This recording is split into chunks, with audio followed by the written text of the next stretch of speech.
bold predictions time. I already gave my predictions for Extreme Rules a couple of days ago, but they weren't bold and they were kind of just going by what I figure would happen. So let's have some fun. Let's mix some things up and let's just go straight to bold predictions. So this is what I think is very outlandish. I don't think any of it will happen. I would love for it to. Now, first off, let's just go straight to the main event. Thought about this earlier and I was like, how do you spice this up? How do you make this work? What is the best way to maybe not culminate this feud, but have a great second match and kind of shake everything up at the same time? So here's what I have in my head that I think would work. I don't know if it would work. Let me know below if you think it will work. Or if I'm just full of shit, that could be a possibility too. Always full of shit.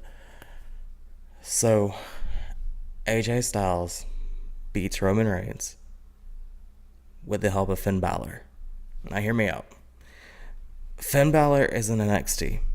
Finn Balor needs to stay in NXT. Finn Balor has shown that he has been wanting to be a part of Gallows and Anderson's run in WWE, but AJ Styles is now considered a main eventer. He is now consecutively been in 2 main events of 2 pay-per-views. It's a big deal. That is a very big deal. And you bring Finn Balor up, and yes, it could look like a huge deal for him to be brought up, but he's not a heel. He is a babyface. And he is really, really over. Now, I know you can say that, well, nobody in this feud is really a heel or a babyface, but the crowd has their preference. And AJ Styles is one of the top merch sellers they have, as I'm sure Finn Balor is on NXT. So what do? You add a 4th member to this stable, and you actually make this stable the real deal. You make this stable the Bullet Club, bulletproof, whatever you want to call them, until eventually Balor does take control, turns on AJ, but only after he's had experience on the main roster. I feel like that's the problem with this, is that you can't have him come up and just go after AJ.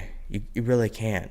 I would love to see him come up, go in the ring, look at AJ with a steel chair while Reigns is down, then attack Reigns with the steel chair, and AJ helps. And then they just do it until, Finn Balor brings Reigns up, and then phenomenal forearm, Styles is champ.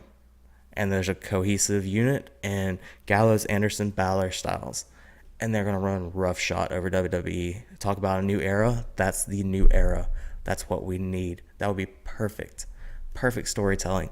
And then you can culminate this whole thing at WrestleMania between Balor, Styles. It would be great. You can have him as the essential Kenny Omega of the group, Finn Balor, as he's in NXT, gets called up with this whole thing, but he still goes back to NXT because he still wants his title. He still wants that NXT championship, which elevates that title a little bit more, just like it did when Kevin Owens had it. And he was doing the whole dual champion, trying to go back and forth thing with the United States Championship, but he dropped the NXT. You know what I mean? But I feel like that would work. I feel like that needs to happen. So I'm going to stop talking about that now. The other thing that I've thought about, and that I figure this could play very well to SummerSlam or even Money in the Bank, whatever. I feel like Seth Rollins is due for an imminent return.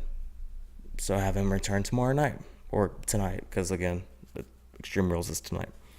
Again, Styles wins the title due to Seth Rollins causing Reigns the loss.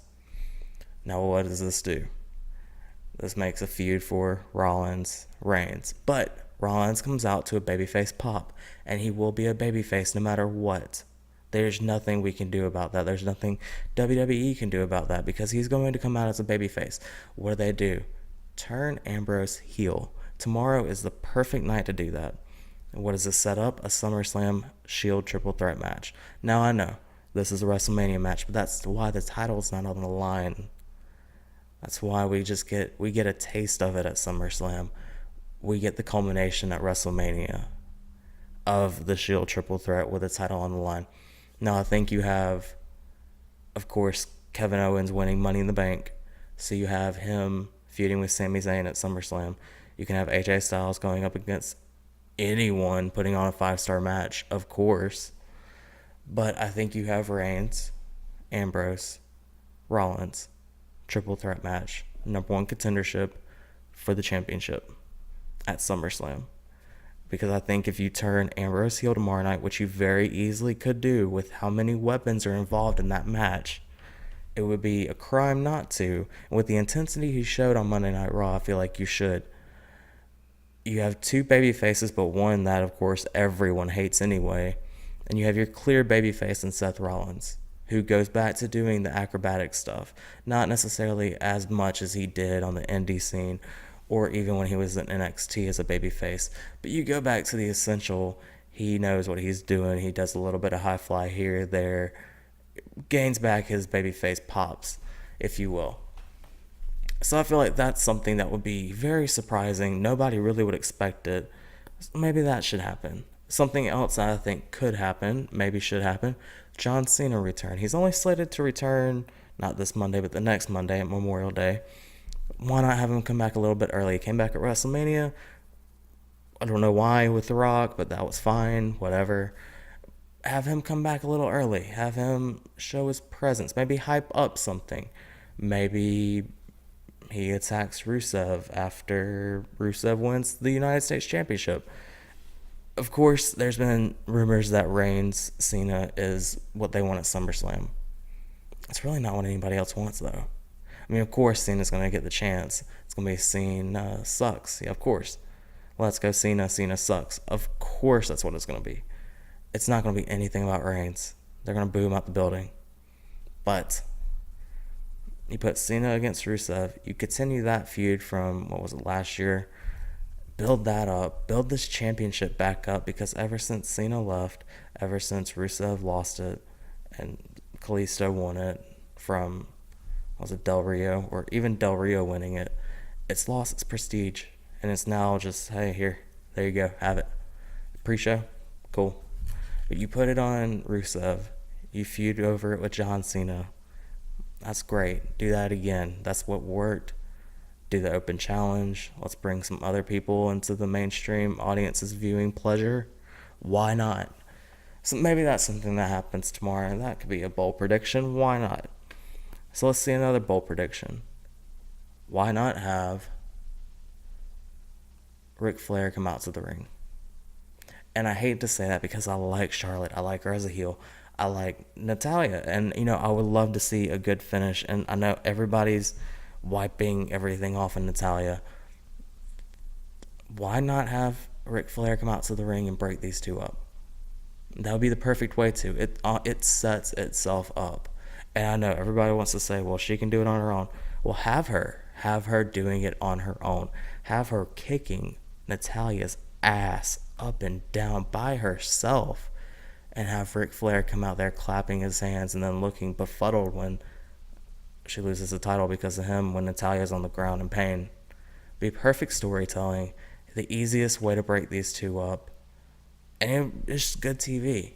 It is good TV. That is what needs, in my mind, that's what needs to happen. Because they've come to the end of the line with Charlotte and Flair and Ric Flair. There's not much more you can do with that now. So just evolve it a little bit. Do this. Get this out of the way. Go ahead and break them up. And maybe Ric Flair goes on to manage someone else. Who knows? Preferably maybe not Becky Lynch, because that's kind of awkward. Very, very awkward. So, yeah. That's definitely not a thing. But yeah, I don't know. Yeah, let me know what you guys think below. Those are just a few bold-ish predictions that I've thought about over the past few days, and I thought, that'd be pretty cool if any of these happened in any capacity. And of course, the John Cena thing's kind of like, well, whatever. But it would be more of an intrigue to watch Monday Night Raw and be like, oh, well, John Cena's back. Let's see what's going to happen.